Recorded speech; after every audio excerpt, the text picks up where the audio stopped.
Hi, Truth to a T here. So, restaurants are about to basically get destroyed.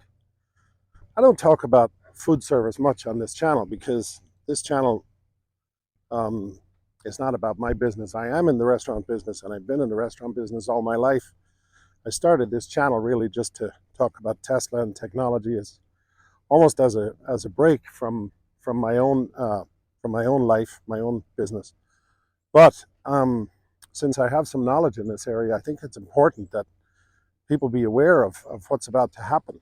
And, I still have staff and I still have, family. I still have obligations. And I'm fortunate. I don't want to talk about the location, but I have an exceptional location. I have an exceptional business, exceptional um, people around me, some which are family members. But there's a lot of places that are really, really in trouble right now. A lot of places are going out of business. A lot of places have already gone out of business. And a lot of places are about to shut their doors. I think about something like 60% of the restaurants nationwide are having trouble paying their rent. Some of them are way behind on their rent also. Already, sorry, words are hard sometimes. But this is going to be a big struggle. Now, there's a couple of reasons this is happening. I know a lot of people are talking about the fact that it's economics, and it is. It's very expensive now to go out. It's very expensive to eat in a restaurant, especially a full service restaurant, which is what I do. And on top of that, people's habits are changing. So, but let's talk about, first of all, the main segment of the industry that's going to get hit the hardest, which is going to be full service. Because if you go out now and you sit in a restaurant with two people or four people or whatever it is, and then you add in a tip, you add in a drink or a couple of drinks, and even if you're not having a drink, it's expensive. It's very expensive. Um, so the other thing that's happening is the next generation and millennials or Zoomers, they're completely changing their habits. They're not socializing like my generation did. Um, they're socializing online, frankly, and I know that's hard for people to believe, but if you go on Twitter, X, they have these spaces. They call them spaces. These people go on there and they talk to each other. They chat with each other. They become friends on there. Of course, entertainment has moved into the home. I've always said the first thing to crush the restaurant business was the DUI, which was, you know, people couldn't have a few drinks and drive, and that's not a bad idea. That was a good thing. But that started it, and then years and years ago, now I'm going way back, but years ago you had the smoking ban. A lot of people that hung out at bars and restaurants liked to smoke, so that took people away. And then I believe one of the biggest things that hurt the industry was online dating.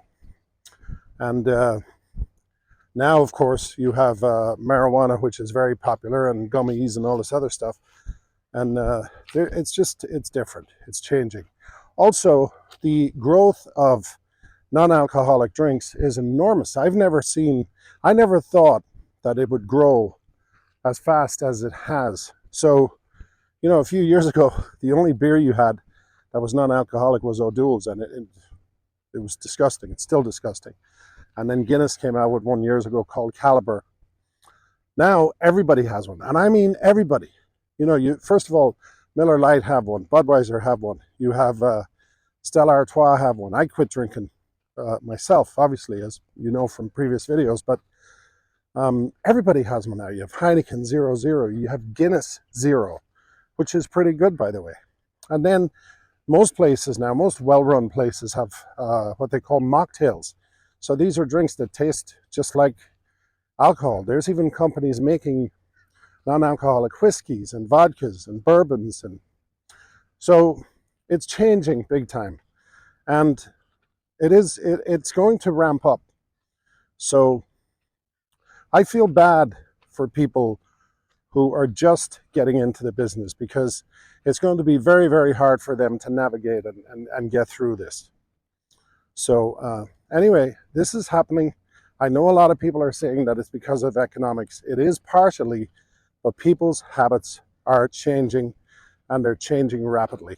So if you're investing in the restaurant industry, or if you have investments in various companies associated with the restaurant industry, be very careful. Now, there are some success stories in the industry. Cava is one of them. I held Cava stock for a while. I sold it to buy more Tesla, of course. My biggest holding is Tesla, but I sold my Cava stock.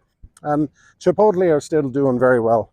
And I do believe that, like, McDonald's will excel. In fact, in many ways, in some ways, frankly, the people who survive, there will be a lot that will go out, but there will be survivors, and it will help the survivors.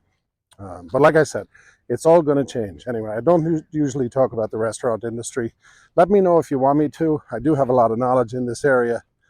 And of course, I'm going to be biased in some cases. But having said that, this channel is called Truth to a T. So if I see something out there that I don't like is happening in the industry, or something that's dishonest, I will call them out on it. And I do have some other thoughts, so I promise I'll make more videos. But please tell me in the comments if you're still in the industry, what you're experiencing in restaurants. Tell me what restaurants can do to make your life better. Okay? So anyway, thanks for watching.